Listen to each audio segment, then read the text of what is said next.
बिस्मिल्लाहिर्रहमानिर्रहीम, अस्सलाम वालेकुम। आप देख रहे हैं program news today with Tanzeela Mazhar. Program में आपको खुश आमदीद कहते हैं जी। आज इमरान खान साहब ने जेल भरो तहरीक का ऐलान किया है। उन्होंने कहा है कि कारकुन तैयार रहें और वो तारीख देंगे, और उन्होंने साथ उस साजिश को भी बेनकाब कर दिया। उन्होंने कहा जी कि हुकूमत ये कोशिश कर रही है कि हम सबको जेल में डाले, हमारे कुछ लीडर्स को पकड़ा जाए, मुझे जेल में डाला जाए, और जब उनको लगे कि अब हालात मुकम्मल तौर पर साजगार हो गए हैं, नवाज़ शरीफ की वापसी के लिए राह हमवार हो गई है और हालात ऐसे हैं कि ये लोग इलेक्शन लड़ सकते हैं और जीत सकते हैं, यानी कि पाकिस्तान तहरीक इंसाफ को पूरी गेम से बाहर निकाल कर उनको जेलों में डाल के, तो ये साजिश है इमरान खान साहब के ख्याल में।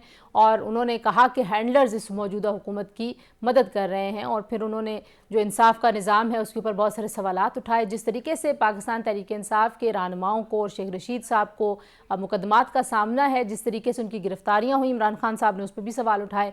इमरान खान साहब के ज़माने में भी ऐसी गिरफ्तारियाँ होती रही हैं, और ज़ाहिर है वो याद माजी अजाब है, यारब वाला हिसाब है। जैसे ही वो कोई बात करते हैं, लोग उनके ज़माने के बहुत सारे केसेस को लेकर बाहर आ जाते हैं। हमने आज देखा कि ख्वाजा आसिफ साहब ने पाकिस्तान मुस्लिम लीग नवाज़ के उन रहनुमाओं की वीडियो जारी की अपने सोशल मीडिया से, जो इमरान खान साहब के ज़माने में महीनों महीनों जेल में रहे, और उन्होंने कहा जी हम तो बड़े हौसले में थे, लेकिन पाकिस्तान तहरीक इंसाफ का जो भी शख्स जेल जा रहा है वो रोता हुआ बाहर आ रहा है।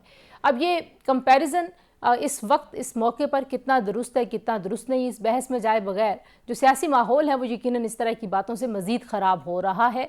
इस सियासी माहौल में एक APC होने जा रही है जिसमें पाकिस्तान तहरीक इंसाफ की शमूलियत की ख्वाहिश का इजहार करती है हुकूमत कि उनको आना चाहिए, लेकिन ऐसे बयानात, ऐसे मुकदमात, ऐसी गिरफ्तारियों के बाद क्या पाकिस्तान तहरीक इंसाफ आएगी या नहीं, ये वो सवाल है जी। और दहशतगर्दी पर सियासत का इल्ज़ाम लगाया जा रहा है। इमरान खान साहब ने भी आज ये इल्ज़ाम लगाया, और इमरान खान साहब पे मौजूदा हुकूमत भी इल्ज़ाम लगा रही है। तो इस इल्ज़ाम से पाकिस्तान में दहशतगर्दी के ख़िलाफ़ जंग कैसे मुतासर हो सकती है। और फिर इमरान खान साहब ने यह भी कहा कि ये इलेक्शन नहीं कराएंगे और वो आइन से गद्दारी होगी, और अदालतें इस मामले का नोटिस लेंगी, वरना फिर मुल्क जो है वो आइनी रस्ते पर नहीं रहेगा। तो ये वो तमाम मामलात हैं जी जो हमने आज के प्रोग्राम में अपने मेहमानों के सामने रखने हैं। ये सियासी माहौल कैसे बेहतर होगा, APC में इमरान खान साहब को अगर आना चाहिए तो क्या ऐसे लवाजमात हुकूमत ने उनके लिए पैदा किए हैं कि वाकई वो APC में आए। तो हमारे साथ जो मेहमान मौजूद हैं आपसे उनका तारुफ करवा देते हैं। हमें ज्वाइन करिए पाकिस्तान की मारूफ सहाफ़ी तजियाकार नसीम ज़ाहिरा साहिबा हमारे साथ मौजूद हैं, मारूफ सहाफ़ी तजियाकार अतर काज़मी साहब, और हमें ज्वाइन कर रहे हैं ब्रिगेडियर रिटायर्ड फ़ारूक हमीद साहब, सीनियर तजियाकार हैं। तीनों मेहमानों का शुक्रिया। नसीम, गुफ्तगू का आगाज़ मैं आपसे करना चाहूँगी।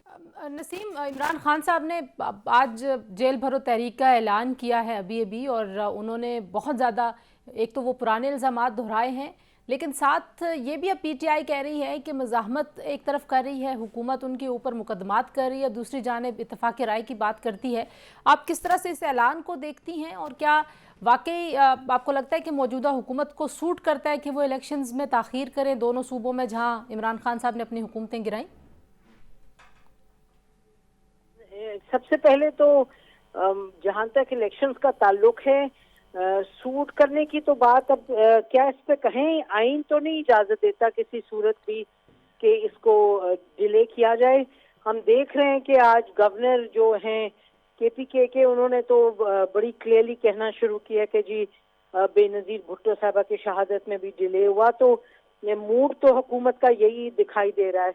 मेरा ख्याल है उनको लगता ये है कि इमरान खान साहब की सपोर्ट है, जो कि है यकीनी तौर पे पब्लिक में, लेकिन ये भी उन्होंने देखा है कि जब वो सड़क पे निकलते हैं तो वो अचीव नहीं कर पाते जो ऑब्जेक्टिव्स वो चाहते हैं अचीव करें। कि हमने पीछे देखा जब उन्होंने चाहा कि इलेक्शंस पहले करवाएं, नेशनल इलेक्शंस, उसके बाद आर्मी चीफ के हवाले से कहा कि हमारा इनपुट होगा। हालांकि जाहिर है उन पर एक अटैक हुआ था, असैसिनेशन अटेम्प्ट, तो इस वजह से अब किस हद तक वो चीज़ें रुकी वो और बात है। लेकिन बहरहाल इस वक्त हुकूमत को लगता है कि वो अपनी मनमानी कर सकती है। दूसरा ये कि केसेस भी चल रहे हैं इमरान खान साहब पर, और वो अब देख लें कि तोशाखाना केस आगे बढ़ता जा रहा है। तो ये इस वक्त जहाँ तक इमरान खान का ताल्लुक है वो इसी तरह से एक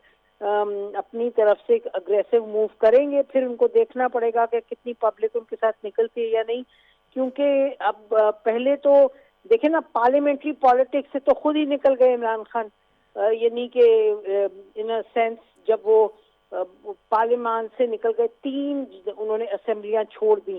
छोड़ के फिर जाहिर है उनको समझ भी आई कि वो सही नहीं था, क्योंकि आपको मालूम है कि किस तरह से वापस जाने की कोशिश की नेशनल असेंबली में, तो उस वक्त स्पीकर ने दरवाजा बंद कर दिया उन पर। उसके बाद दोनों असेंबली छोड़ के तो उनको हासिल क्या हुआ है वो तो सबके सामने है। जो पंजाब और केपी के, उनका ख्याल था कि इस तरह से प्रेशर डाल के वो करवा सकेंगे इलेक्शंस। वो प्रेशर तो नहीं डाल पाए फिलहाल, लेकिन हम देख रहे हैं कि लीगली उन पर प्रेशर डल रहा है, जाती तौर पे भी उनको पे जो केस। सर काज़मी साहब, बहुत शुक्रिया आपने हमें ज्वाइन किया जी। एक तरफ हुकूमत जो है वो जाहिर है ऐसी कार्रवाइयाँ कर रही है, आज की हुकूमत जो कल की अपोजिशन थी उस वक्त ऐसी कार्रवाइयों को वो फाशिस्ट कहते थे कि फाशिस्ट रजीम है और हमें निशाना बनाया जा रहा है, ये पॉलिटिकल विक्टिमाइजेशन है। आज खुद वही कर रहे हैं। आपके ख्याल में इस माहौल में कोई इत्तफाक राय की बात की जा सकती है, एक्सपेक्ट किया जाए कि पाकिस्तान तहरीक इंसाफ जो है वो दहशतगर्दी जैसे मामलात पर बैठेगी हुकूमत के साथ? देखें, ये जो हुकूमत का है ना एपीसी बुलाने का मुतालबा, या वो एक बात, पहली बात ये कि उन्होंने बाकायदा तौर पे क्या खान साहब को कोई खत लिखा गया है या खान साहब को प्राइम मिनिस्टर साहब ने फोन किया है, बाकायदा कोई वफ्द गया है, ऐसी कोई चीज तो हमारे सामने नहीं है अभी तक। दूसरी चीज तंजीला कि जिस मुल्क के अंदर पाकिस्तान मुस्लिम लीग नवाज की, पाकिस्तान पीपल्स पार्टी की, बाप पार्टी की, JUIF की, ANP की, नेशनल पार्टी की, जमीयत की, मतलब मैं जमातों के नाम लेता जाऊंगा तो टाइम कम हो जाएगा, उन सब की हुकूमत है। ये पहले मईशत पे नाकाम हुए तो कहते हैं जी मिसाके मईशत करो, अब ये कह रहे हैं कि जी दहशतगर्दी के ऊपर आप ऑल पार्टीज कॉन्फ्रेंस कर लें। ये कितना मुजायका खेज किस्म का मुतालबा है भाई, सारी पार्टियां तो तुम लोग हुकूमत में हो। आपको लगता है कि बराह रास्त इमरान खान साहब को कॉल कर ले? मैं कल भी अपने प्रोग्राम में कहती कि प्राइम मिनिस्टर साहब के पास जाहिर नंबर तो होगा, तो एक कॉल करने में कोई मुजायका है या वही एक बाहर है तो उनसे बात कर ली जाए इसके ऊपर? देखिए, जिस दिन ये तंजीला धमाका हुआ और आपने भी अभी जिक्र किया कि उसी दिन से हुकूमत के दोस्त और दीगर लोग भी ये कह रहे हैं कि जी इसके जिम्मेदार इमरान खान, उनकी जमात और उनकी पॉलिसीज हैं, तो एक बुराई आपकी नजर में जिसकी जिम्मेदार जो जमात है या जो शख्स है उसको बुला के आपने क्या चीज निकालना है? तो मेरा नहीं ख्याल कि ये असल में अपनी नाकामी को छुपाने के लिए अब उनको बुलाना चाहते हैं। इनकी हुकूमत है, सारी पार्टियां उसके अंदर हैं। खान साहब को वो फोन करें तो जरूर करें, हर किसी को अपने जाती मफादात से ऊपर उठ के इस वक्त सोचना चाहिए, लेकिन इनका रवैया आपने भी जिस तरह भी यहाँ पे जिक्र किया, जो शेख रशीद के साथ हो रहा है, जो दीगर लोगों के साथ हो रहा है, तो ऐसे मौके के ऊपर ये सिर्फ एक मीडिया को बहस का एक टॉपिक फराहम करने के लिए कहा गया कि जी ऑल पार्टीज कॉन्फ्रेंस होगी और खान साहब को भी हम बुला रहे हैं, उसके अलावा ये और कोई चीज नहीं। फारूक हमीद साहब, आप इस पे किस तरह से रिस्पॉन्ड करेंगे? इमरान खान साहब ने आज कहा कि वो जेल भरो तहरीक का ऐलान करेंगे बहुत जल्द और अपनी पार्टी को उन्होंने कहा तैयार रहें, लेकिन साथ उन्होंने ये भी हिंट कराया कि आज भी जो हैंडलर्स हैं इस हुकूमत के और जो इनको मदद दे रहे हैं, और यकीनन उनका इशारा एस्टेब्लिशमेंट की तरफ था, करेक्ट मी अगर मैं इसको ओवर रिज्यूम या ओवर थिंकिंग कर रही हूँ, लेकिन खान साहब का इशारा यकीनन उसी तरफ था, तो क्या आज भी खान साहब को ये तवक्को नहीं है एस्टैब्लिशमेंट से कि वो पॉलिटिकल हो चुके हैं या वो कहीं पे इंटरफेयर नहीं कर रहे, या सारी चीज़ों में खान साहब को अभी भी वही नज़र आ रहे हैं? बिस्मिल्लाह, बहुत शुक्रिया। देखें, मैं ये समझता हूँ कि इमरान खान और उनकी पार्टी, उनके जो लीडर्स हैं, जाहिर बात है अभी भी वो 2023 के जो वाक़यात हैं उसमें वो उनके जख्म जो है वो भरे नहीं हैं। Obviously wounds always take time to heal, और मैं तो हमेशा ये कहता हूँ कि 2023 जो है ये हीलिंग का साल है, पॉलिटिकल रिकंसिलिएशन का साल है। जो माजी में हो गया वो हो गया, और इमरान खान साहब को भी अब वैसे उनकी टोन में एक चेंज तो बहुत आया है जब से हमारी मिलिट्री लीडरशिप में एक ये चेंज जो आया है 29 नवंबर का। और फवाद चौधरी साहब ने तो खुद आज से चंद दिन पहले कहा था, बल्कि मैं समझता हूँ कि उन्होंने तो मुनासिब नहीं ये बात की कि सिर्फ 50%, मैं तो उससे बहुत ज्यादा देख रहा हूँ कि हालात में बेहतरी आई और चेंज की तरफ मामला जो है वो जा रहे हैं, अच्छी तरफ जा रहे हैं। बट हैविंग सेड दैट, देखें मैं तो अभी भी ये देख रहा हूँ कि ये हालात जो हैं, basically I hold the present government responsible कि जितनी जो पॉलिटिकल इंतशार, इंस्टेबिलिटी और जो हम पे ये फाइनेंशियल प्रॉब्लम, मुसीबत, तो मैं कहूँगा एक किस्म की मुसीबत अब आ गई पाकिस्तान के अवाम पे, मैं गवर्नमेंट को रिस्पॉन्सिबल होल्ड करूंगा। उनकी सब कुछ उनकी जिम्मेदारी है। जो गवर्नमेंट इन पावर है, anything going wrong in the country, चाहे वो कॉन्स्टिट्यूशन कोलैप्स, वो भी हम देख रहे हैं। जी, प्रोग्राम में शामिल करते हैं ब्रेक, हमारे साथ रहिए।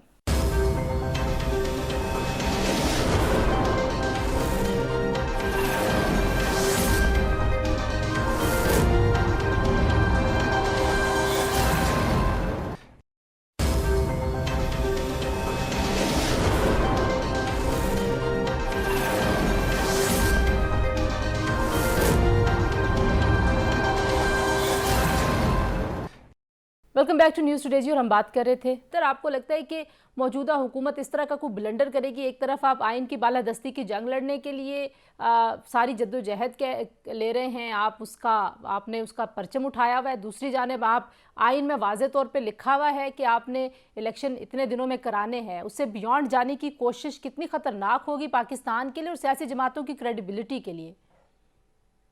तंजीला, जो आइन और उसका परचम होता है ना, ये ऑपोजिशन में उठाया जाता है, जिस तरह आजकल खान साहब ने उठाया हुआ है। खान साहब के दौर के अंदर भी इसी इस्लामाबाद में बहुत सारे सहाफियों के साथ बहुत कुछ होता रहा। सारे हमारी नजर से वो सारी चीजें गुजरी ना, मुखालफिन के खिलाफ भी सब कुछ होता रहा। तो उस वक्त वो परचम मरियम बीबी और दीगर जो पीडीएम की क्यादत है उन सब ने उठाया हुआ था। लेकिन जब से वो हुकूमत आए हैं तो अब वो परचम खान साहब ने उठा लिया है। मुझे नहीं लगता कि इनको अपनी जाती जिसे आप कह सकते हैं मफादात से आगे निकल के कोई ज्यादा सोचेंगे। जब ये हुकूमत में आए, जिस तरह जो इन्होंने कानून साजी की वो हमारे सामने है। और फिर हालिया दिनों में जो गवर्नर साहिबान के बयानात हैं, उनके जो लेटर्स हैं, वो भी बड़े परेशान कुन है।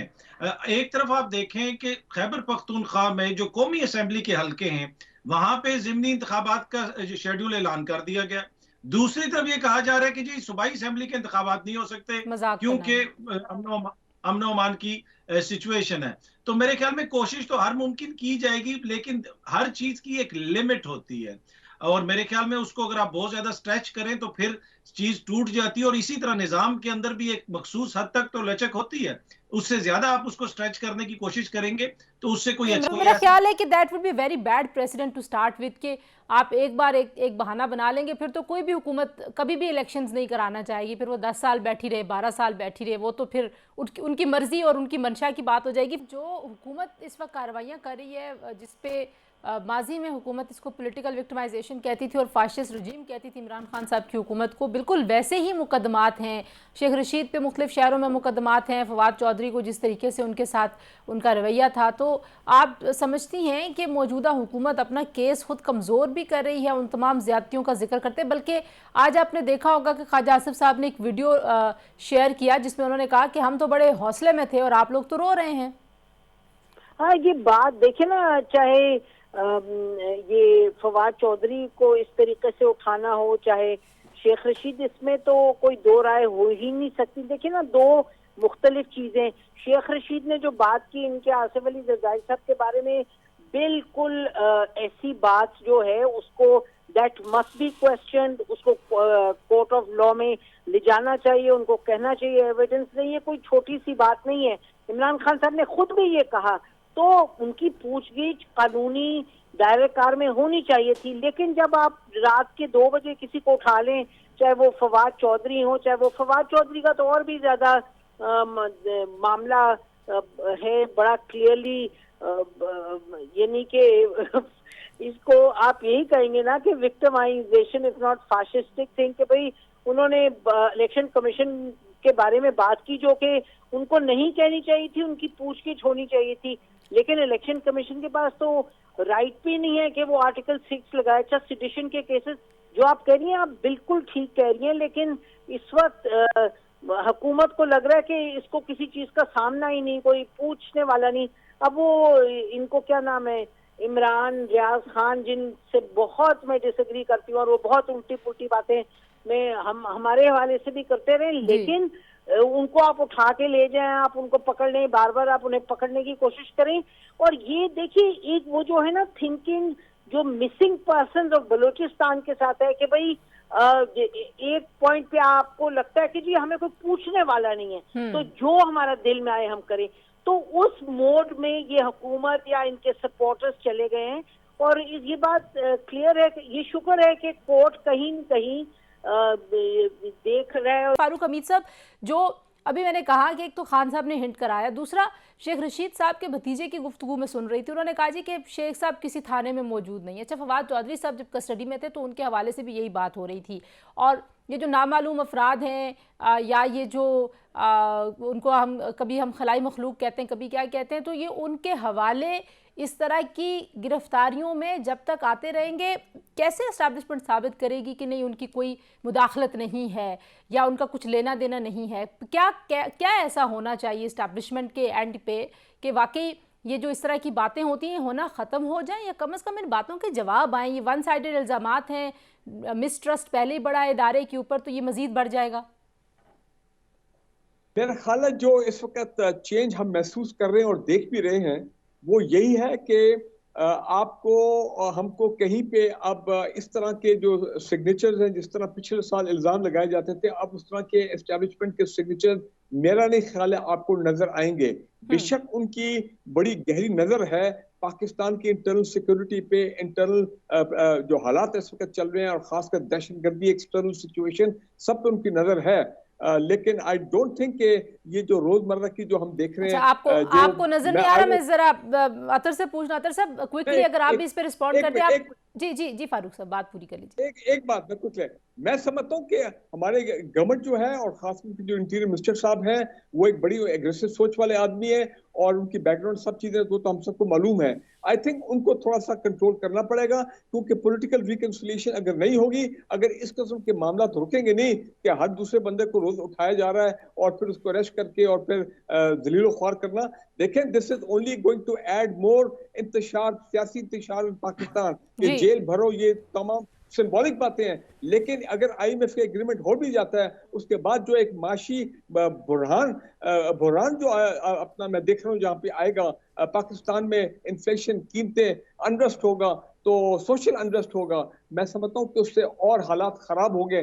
बेहतर है कि आइन को फॉलो करें, रूल ऑफ लॉ एस्टैब्लिश करें। ठीक है, वो तो जाहिर है उसमें तो कोई दो राय नहीं है कि आइन से कोई चीज इधर उधर नहीं होनी चाहिए।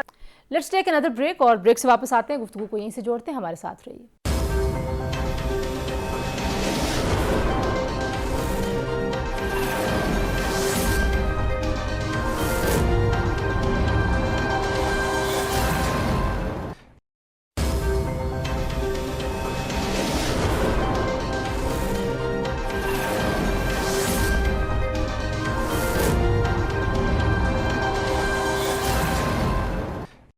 जी, प्रोग्राम में आपको एक बार फिर खुशामदीद कहते हैं जी। और हम बात कर रहे थे नसीम, अब जो आखिरी इशू है वो जाहिर है दहशतगर्दी का जो मामला है, जिस पे एक कौमी इत्तफाक़ राय की ज़रूरत है। आज आपने देखा कि इमरान खान साहब पे खैर बहुत सवालात हो रहे हैं जब से पेशावर अटैक हुआ, और अब इस पे सियासत भी हो रही है। एक तरफ ये तासुर देने की कोशिश कर रहे हैं कि ज़ाहिर है इमरान खान साहब को बहुत सारे लोगों के ख्याल में वो सिंपथाइज़र हैं तालिबान के, वो इसलिए आज शहरी रहमान साहिबा ने कहा जी कि आप अपनी पॉलिसी वाजे करें। अगर आप APC में नहीं आते, इसका मतलब है आप दहशतगर्दों को तकसीम का मैसेज दे रहे हैं। तो आप इस मामले को किस तरह से देखती हैं? क्या ये जो दहशतगर्दी का मामला, खान साहब को इसको सियासी मुकदमात से बालातर होकर डील करना चाहिए? एपिक्स कमेटी में उनको जाना चाहिए था? What do you think? 100% उनको जाना चाहिए था। मेरा ख्याल है कि ये जब आप लीडर होते हैं और आप में अगर आप में सकत है एक स्टेट्समैनशिप की, और आप में वो पोटेंशियल है, और अगर आपके जो सपोर्टर्स हैं वो कहते हैं जी इनसे बड़ा कोई स्टेट्समैन नहीं आया, तो फिर तो आप जाते हैं, you go into the lion's den and say your thing. फिर ये नहीं होता कि आप उस जगह जाके खड़े होके बोलें जहां सब आपके सपोर्टर्स हो, फिर आप वहां जाके देखें। उनको प्लेटफॉर्म मिलना था, उन्होंने अपनी बात करनी थी जाके। किसी ने उनके मुंह में अल्फाज तो नहीं डालने थे। इस पर इतनी गाली गलौज हो रही है सोशल मीडिया पे, क्योंकि आई एम वेरी क्लियर कि इनको जाना चाहिए था। इसमें न जाने की तो कोई बात ही नहीं। अब ये कहना कि जी ये हमारे खिलाफ हैं तो वो हमारे खिलाफ हैं, ये क्या बात है? आपको प्लेटफॉर्म मिल रहा है। आपको याद है कि इमरान खान साहब ने जब इस पर कोविड पर बात की थी, और उस वक्त माहौल ऐसा ही था, तू तड़ा, इसको बंद करो, इसको बंद करो, उसको बुरा कहो, उसको।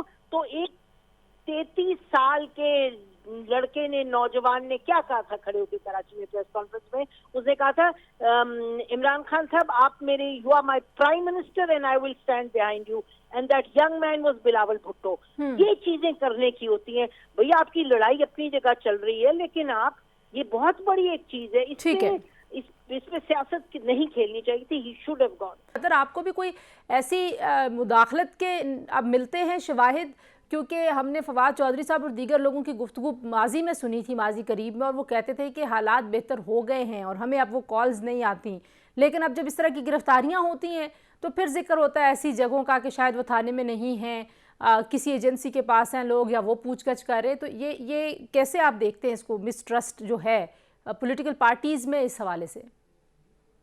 देखिए, ये एक लॉन्ग स्टैंडिंग इशू है। अगर आप पिछली हुकूमत में भी देख लें तो 3 साल तक जो भी मौजूदा हुक्मरान है, ये हमें यही बताते रहे कि इमरान खान से तो हमारा मुकाबला ही नहीं है, मुकाबला हमारा उसके लाने वालों से है। तो वो भी इसी किस्म के इल्जामात लगाते थे। अब मौजूदा दौर में जो कुछ हुआ, जो मुकदमात वगैरह हुए, गिरफ्तारियां हुई, उसके अंदर भी हुकूमत इस तरह का तासुर देने की कोशिश करती है, जी हमारा तो ताल्लुक नहीं है, किसी इदारे ने करवा दी है FIR। अब तंजीला, क्या हम नॉर्वे में बैठे हुए कि इस्लामाबाद की पुलिस उठी है और वो इतनी इंडिपेंडेंट है कि राना साहब को भी नहीं पता, किसी और मोअज़्ज़िज़ वजीर को नहीं पता, और वो जाके फवाद चौधरी को उठा के ले आती है? ऐसे तो नहीं होता। यकीनन हुकूमत को पता ही होगा। अगर हुकूमत को नहीं पता तो फिर कौन ये करवा रहा है? तो इस तरह के इल्जामात नहीं, इस्लामाबाद पुलिस सिर्फ उठा के नहीं लाई, उन्होंने तो मुकदमा लड़ा, उन्होंने जुडिशल रिमांड में दोबारा जिस्मानी रिमांड लिया, और अभी मैं सुन रही हूँ कि शायद वो मुकदमे में कुछ और ऐड कर रहे हैं उनके ऊपर। जो फवाद साहब जो रिहा हो गए तो उनके ऊपर मजीद कोई मुकदमात दर्ज हो रहे हैं, कुछ ऐसी खबरें भी आ रही हैं। तो ज़ाहिर आप सही कह रहे हैं, लेकिन अब इसमें से आगे कैसे निकला जाए, क्योंकि माजी की हुकूमत भी यही सारा कुछ करती रही। आज आपने ख्वाजा आसिफ की वीडियो देखी, अभी मैं नसीम से भी यही पूछ रही थी कि ख्वाजा आसिफ साहब ने एक वीडियो शेयर की और उन्होंने कहा जी कि हम तो बड़े हौसले में थे, तो आप लोग तो रोते हुए बाहर निकल रहे हैं। तो इस तरह का जो रवैया है वो तो छेड़छाड़ वाला है, ये तो बढ़ाने वाला है, भड़काने वाला है। तो कैसे निकले इस सारे पॉलिटिकल फिक्स से, ताकि हम दहशतगर्दी और मईशत जिन चैलेंजेस का आप बार बार जिक्र करें उनके ऊपर को तवज्जो कर सकें? देखिए, जहां तक फवाद का ताल्लुक है, जिस बहादुरी से फवाद ने अपना वो मुश्किल टाइम गुजारा, सब ने देखा, अदालत में भी वो अस्तावा पेश होता था। उन्होंने अपने बच्चों की जिक्र के ऊपर वो थोड़े जज्बाती हुए। बाकी जो दीगर लोग हैं उनके साथ जो सलूक हुआ मुबैना तौर पे, जिस तरह तशद्दुद किया गया, क्या पिछली जो गिरफ्तारियां होती थी वो इस तरह का तशद्दुद होता था? और दूसरी बात, पिछले दौर में जो गिरफ्तारियां हुई उसके ऊपर हम तनकीद भी करते रहते, पर वो मुबैना करप्शन के इल्जामात में हुई। इस दौर के अंदर अरशद शरीफ से लेके जितने भी लोगों के ऊपर मुकदमात हुए, वो मेजॉरिटी वो है जो बोलने पे, शानदाना गुलजार हो गई, मतलब बोलने पे आप लोगों को गद्दार कर रहे हैं और बोलने के ऊपर आप गिरफ्तारियां कर रहे हैं। तो ये मुख्तलिफ एक चीज है, पर हालात तभी बेहतर होंगे जब कोई मेच्योरिटी दिखाई जाएगी और सियासतदान चीजों को अपने हाथ में लेंगे। यकीन कीजिए कि आज से साल बाद नहीं, 1.5 साल बाद नहीं, 2 साल बाद यही मोहतरम जो अभी हमारे हुक्मरान हैं, ये हमें बता रहे होंगे यार उस वक्त हमारा तो कोई किरदार नहीं था। अच्छा, हमने तो कुछ नहीं किया। आपको भी लगता है कि सियासतदानों के हाथ में नहीं है चीजें? नहीं होती हैं चीजें, पर ये उस वक्त जान के भोले बन जाते हैं। देखिए ना, खान साहब भी कहते हैं उस वक्त बहुत सारी चीजें मेरे हाथ में नहीं थी। भाई आपके हाथ में नहीं थी तो आप उस वक्त कौम को बताते कि ये चीजें मेरे हाथ में नहीं है। बिल्कुल ठीक तो बात। मैं तो कुछ और कहना चाहूँ, मुझे तो कुछ और नजर आ रहा है। मैं तो समझता हूँ कि जो हुकूमत वक्त है उनके चंद जो टॉप लोग हैं वो ये डिलिबरेटली ये नैरेटिव क्रिएट करने की कोशिश करें कि जनाब देखें हम तो इसके पीछे नहीं थे, वो थे, फलां थे, ये थे। I think this is the deliberate attempt कि किसी तरह जो उनका लार्जर, जिस तरह हम देख रहे हैं एक सूरत हाल है कि अवाम में और उनमें एस्टैब्लिशमेंट में खलीज पैदा की जाए। मुझे लगता है कोई ऐसे डिसरप्टिव फोर्सेस हैं इस गवर्नमेंट के अंदर जो अपना स्कोर सेटल करना चाह रहे हैं विद द एस्टैब्लिशमेंट कि जनाब मैं अभी भी समझता हूँ कि ये खलीज पैदा करने की ख्वाहिश का इजहार, मुझे तो लगता है कि खलीज है, काफी बड़ी गहरी खलीज है। नहीं देखिए ना, वो तो एक बड़ी, वो तो मैं समझता हूँ उसमें इंटरनेशनल फोर्सेस भी शामिल है। पिछले साल सारा जो एक्टिविटी के कैसे एस्टैब्लिशमेंट और अवाम के अंदर खरीद पैदा की जाए, और वो तो अभी भी लोग लगे हुए हैं। लेकिन हालात में बहुत बेहतरी आई है जब से चेंज आया अपना 29 नवंबर के बाद। मैं समझता हूँ कि गवर्नमेंट के अंदर जो ऐसे लोग हैं उनको भी हमें आइडेंटिफाई करना चाहिए जो ये शरारत कर रहे हैं, ये कोशिश करते हैं कि जनाब चीजें उनके दूसरों के ऊपर ट्रांसफर कर दी जाए। अच्छा, जरा मुझे आखिर पे फारूक साहब आप इसी में ऐड करके मुझे अगर आखिर में ये भी बता दें कि अब ये जो दहशतगर्दी का मामला है उस पर एपिक्स कमेटी में क्या खान साहब को जाना चाहिए था, और अब इस दहशतगर्दी के मामले के ऊपर जाहिर बात है हमने आगे एक नेशनल एक्शन प्लान किया था, उस वक्त भी खान साहब जो हैं वो एहतजाज कर रहे थे, सड़कों पर थे। आज हालात उससे ज़रा ज़मीनी हक़ाइक़ ज़रा मुख्तलिफ हैं। खान साहब हुकूमत कर चुके हैं, वज़ीर आज़म रह चुके हैं। आपको लगता है कि उनकी जमात की नुमाइंदगी ज़रूर होनी चाहिए, या इस मामले के ऊपर अगर पॉलिटिकल तकसीम होगी तो उसका जो असर है वो क्या होगा? आज हमने देखा पीपल्स पार्टी के कुछ रहनुमा कह रहे हैं जी कि आप तकसीम का तासुर दे के दहशत गर्दों को और दहशतगर्दी को स्ट्रेंथन करेंगे। नहीं, देखिए, टू बी वेरी ऑनेस्ट, मैं समझता हूँ कि जो एपेक्स कमेटी थी उसके पेशावर में, उसमें कम से कम जो केपी से ताल्लुक रखने वाले थे, एक दो पीटीआई के स्टॉलवर्ड्स, उनको जाना चाहिए था, बिकॉज आफ्टर ऑल वो भी केपी के रहने वाले हैं और उनको भी उस तमाम मामलात में शामिल होना चाहिए था। नंबर एक। दूसरी बात यह कि जहां तक जो मेन 7 फरवरी वाली एपीसी है, again ideally yes, in principle yes, Khan साहब को जाना चाहिए, लेकिन मेरा नहीं ख्याल है कि वो जाएंगे। After all what has happened and what is happening right now, ठीक है ना जी, तो वो एज ए प्रोटेस्ट नहीं जाएंगे। लेकिन अगर वो उसमें अपना कोई एक सीनियर रेप भेज दें फ्रॉम द केपी साइड, जो ज्यादा, तो मेरे ख्याल विल नॉट, या उनके सेक्रेटरी जनरल कोई और एक ही रेप भेज दें ताकि एक टोकन फॉर्मल पार्टिसिपेशन हो जाए। लेकिन मुझे लग रहा है कि कंसिडरेशन शायद हो रही है।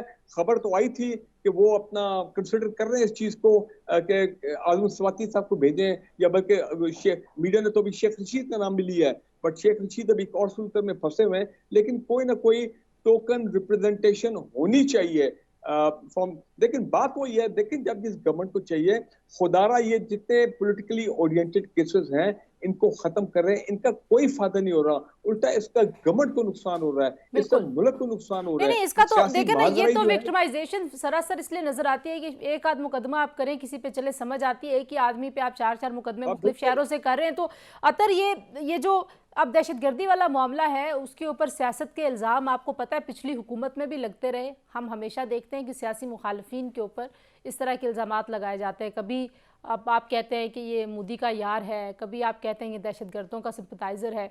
आप इसको कैसे देखते हैं? क्योंकि जिस जगह पे आज हम हैं, एक तो रियलिटी है कि पाकिस्तान में दहशतगर्दी वापस सर उठा रही है, और जाहिर है पाकिस्तान का एक बहुत बड़ा रीजन पहले एक बड़ी जंग लड़ चुका है, तो अब इसमें सियासी जमातों को क्या रिस्पॉन्सिबिलिटी लेनी चाहिए? खान साहब को आप क्या समझते हैं कि क्या उनकी पॉलिसी होगी और क्या होनी चाहिए?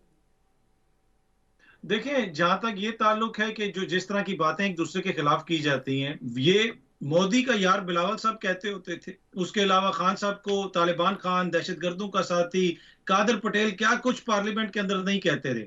लेकिन अब इस मुल्क के अंदर तौहीन बिलावल के ऊपर मुकदमा हुआ है सिंध पुलिस में। जब कैप्टन सफदर पे मुकदमा हुआ था तो बिलावल साहब ने आर्मी चीफ को उस वक्त के फोन कर दिया था। अब वही सिंध पुलिस जिस तरह के मुकदमे कर रही है कि जी आप बिलावल को शेख रशीद ने कुछ कह दिया, उसके ऊपर मुकदमा हो गया। अगर जिस तरह पहले भी जिक्र हो रहा था कि इल्जाम इमरान खान साहब ने लगाया है, तो आप इमरान खान साहब से पूछें। आपने शेख रशीद को आज जिस तरह कोर्ट के अंदर धक्के दिए गए, तो मेरे ख्याल में ये बहुत सारी चीजें जो है ये हुकूमत खुद कर रही है। और मैं ब्रिगेडियर साहब से एग्री करता हूं, ये तासुर ये देते हैं कि जहां कहीं और से हो रहा है। इवन के फवाद चौधरी को भी ये उन लोगों को सिर्फ टारगेट कर रहे हैं अतर, जो लोग ज्यादा बोल रहे थे, ज्यादा वोकल थे, सिर्फ आपको लगता है या किसी से कोई पर्सनल पॉइंट स्कोर जो है वो हो रहा है सेटल कहीं ना कहीं पे? देखिए, एक पैगाम देना मकसूद होता है ना कि आपके साथ भी ये होगा, यू कुड बी नेक्स्ट, अगले बंदे के साथ ये होगा, तो वो उसी को अपने मुखालफिन को ही वो टारगेट करें। अगर एक बंदा सियासत में बिल्कुल चुप करके बैठा है, गोशा नशीन है, अनलेस के वो इमरान खान साहब की अहलियां हो, उसके अलावा तो किसी को टारगेट नहीं किया जाता सियासत में। हमने ये देखा कि जो खातून अव्वल थी उनकी ना आज तक किसी ने शक्ल देखी, उनके ऊपर पूरी इनकी जो सियासत है पीडीएम की, उसका बयानिया ये है कि वो जो इमरान खान की बीवी कभी पब्लिक में नहीं आई, सारा कसूर उसका है। तो इनसे आप क्या बात कर सकते हैं? किसी कोई भी चीज हो सकती है, पता नहीं इनके जहन में क्या चल रहा है, किस तरह ये टारगेट कर रहे हैं, पर अनफॉर्चुनेट है, ऐसा होना नहीं चाहिए। अच्छा, लेकिन मैं एक बात ऐड कर दूं। जी फारूक साहब, आप कीजिए, मुझे बात ऐड कर दूं। शेख रशीद साहब मेरे कॉलेज मेट हैं, गॉर्डन कॉलेज के 1969-70 के मैं दौर की बात कर रहा हूँ। मैं उनको बड़ा क्लोजली जानता हूँ। वो भी देखे ना, बहुत कई दफे लूज माउथ हो जाते हैं। ये जिस तरह के उन्होंने राना सनाउल्लाह को, जरदारी साहब को और ये बिलावल भुट्टो के बारे में जो अल्फाज इस्तेमाल किए, मैं समझता हूँ गैर नामुनासिब थे और उनको ये नहीं करना चाहिए था। आप सियासी जंग लड़े नहीं, लेकिन आप किसी के बयान के ऊपर उस पे गद्दारी का मुकदमा तो नहीं दर्ज करा सकते ना ब्रिगेडियर साहब। I agree with you. देखिए, मैंने आपको फिर कहना कि we have a very very strong headed aggressive किस्म के इंटीरियर मिनिस्टर हैं माजी के, जिसमें हमने देखे इंटीरियर मिनिस्टर, तो जारी बात है फिर वो भी तो सॉर्ट आउट करने के चक्कर में होते हैं, वो भी जरा एक पॉलिटिकल वो विंडिक्टिवनेस वो सामने नजर आती है। और मैं अभी समझ रहा हूँ कि ये शेख रशीद साहब के साथ ये जो चल रहा है ये उसी चीज है कि जी अच्छा इन्होंने इस तरह सख्त अल्फाज इस्तेमाल किए हैं तो फिर हम इनको फिर बजा थोड़ा रगड़ा देते हैं। ठीक है, एक क्विक कमेंट मुझे अतर आपसे चाहिए कि खान साहब ने आज फिर कहा कि ये मुझे जेल में डालना चाहते हैं, इमरान खान साहब को जेल में डालो। आपको लगता है कि हुकूमत की अगली मूव्स में हो सकता है कुछ लीडर्स को उन्होंने डाला जेल में, एक मैसेज कन्वे किया और खान साहब को डाला जाएगा जेल में? देखिए, कोशिश तो होगी, हुकूमत की कन्विक्ट किया जाएगा। हुकूमत के जो करीब लोग हैं उनकी अगर आप बयानात वगैरह भी देख लें, वो ये कहते हैं कि ये नाअहल होगा, इसको सजा होगी, ये जेल जाएगा। तो प्लान तो ऐसा लगता है कि कोशिश की जाएगी। लेकिन देखिए, खान साहब के ऊपर जो भी मुकदमात हैं वो पाकिस्तान की अदालतों में ही चल रहे हैं, और मुझे यकीन है कि जो हमारी अदालतें हैं वो आइन और कानून के मुताबिक फैसले करेंगी। और किसी भी केस में अगर उनको सजा होती भी है तो वो कतन कानूनी अमल की इंतहा नहीं होगी, उसके ऊपर वो अपील वगैरह भी कर सकते हैं। तो मुझे तो पूरा यकीन है अपने अदालती निजाम पे कि मोअज़्ज़िज़ अदालतें कानून को, आइन को अपहोल्ड करेंगी। बहुत शुक्रिया सीनियर सहाफ़ी तजियाकार अतर काज़मी साहब, ब्रिगेडियर फारूक हमीद साहब और नसीम ज़ारा साहबा की आपने गुफ्तगू सुनी। जी, पाकिस्तान में हर हुकूमत जब पोजीशन में होती है तो वो जमहूरी उसूलों के ऊपर बहुत बुलंदोबांग दावे करती है और बड़ी क्लैरिटी होती है उनमें, लेकिन जैसे ही हुकूमत में आते हैं तो सारी लाइंस ब्लर हो जाती हैं। ऐसा ही आज धुंधला मंजर मौजूदा हुकूमत के मामले में हमें नज़र आ रहा है, लेकिन इसमें से आगे बढ़े बगैर पाकिस्तान के मुआशी और सलामती के मसाइल हल नहीं होंगे। प्रोग्राम देखने का शुक्रिया, अपना ख्याल रखिए, अल्लाह हाफ़िज़।